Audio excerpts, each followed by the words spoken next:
आज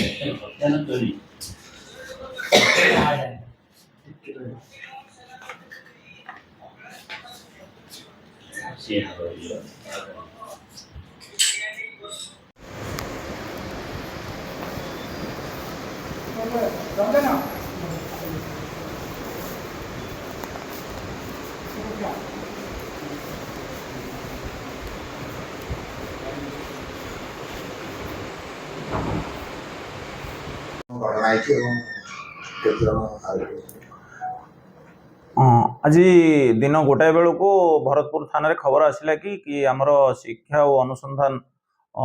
विश्वविद्यालय कैंपस रो जनेक fourth year student को किडनैप कराई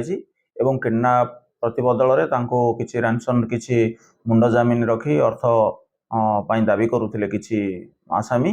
ये खबर पाइला परे आमर डीसीपी भुवनेश्वर सार निर्देश क्रमे स्वतंत्र एक पुलिस टीम गठन कराइला आमर स्पेशल स्क्वाड भी सहयोग करते आमर टेक्निकल सपोर्ट आमर सीसीटीवी फुटेज वेरीफाई कलापर 3टा बेलू को उक्त जो विक्टिम थिले पीड़ित थिले जो छात्र फोर्थ ईयर आम गोटे आयुर्वेद कॉलेज रो लेन 2 रो गोटे भड़ा घर सुस्थ अवस्था पुलिस उद्धार करथिला एवं एथिरे संपृक्त थिबा 4 जण आसामी को धरिबारे सफल होइतिला तांको पाखरो ए जो मुंड जमीन रो पैसा मागुथिले जो 50,000 टंका ताको मध्य जब्त करा जायछि आ मध्य तांको पाखरो छुरी आउ जो ताको असल्ट करथिले जो विभिन्न ऑफेंस गोटे पिठा खड़िका एवं अन्य जिनस तांको ठारो जब्त करा जायछि ए व्यवहार तो किडनैप कला बेले व्यवहार होइतिबा बाइक सब जब्त होइछि आउ ए संक्रांत रे एक केस मामला रुजु होइछि पीड़ित जी अच्छा विश्वजित प्रधान तालचेर जी अच्छा रही पाठ पढ़ुंट अभियोग आधार एक मामला रुजु होइछि भरतपुर थाना रे आउ आसामी मान कोर्ट फरवर्ड कर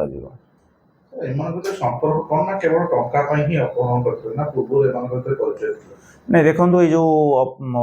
वर्तमान तदंत जारी रही तथापि जी प्राथमिक भाव में जना पड़ी जो मैंने अपहरण करते से माने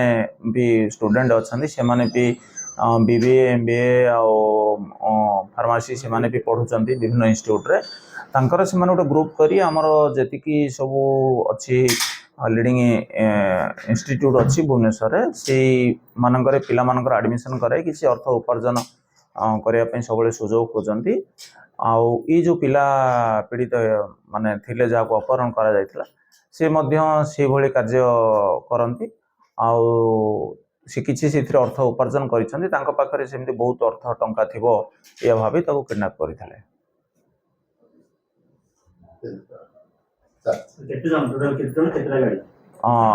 वर्तमान सुधा गोटे बाइक जबत कराई 4 जण अरेस्ट होइचंती ए केस एटा इथरे ताको असल्ट करिसंती बाडैचंती पीड़िता को जो विश्वजित प्रधान को आ चाकू देखै ताको धमकैथिले पैसा पाए नहीं सेमिति तार आघात किछि हेइनी ताको सेमिति विजिबल इंजरी किछि नाही ताको मेडिकल टेस्ट करिथिलु सेमिति से अखेद अछंती।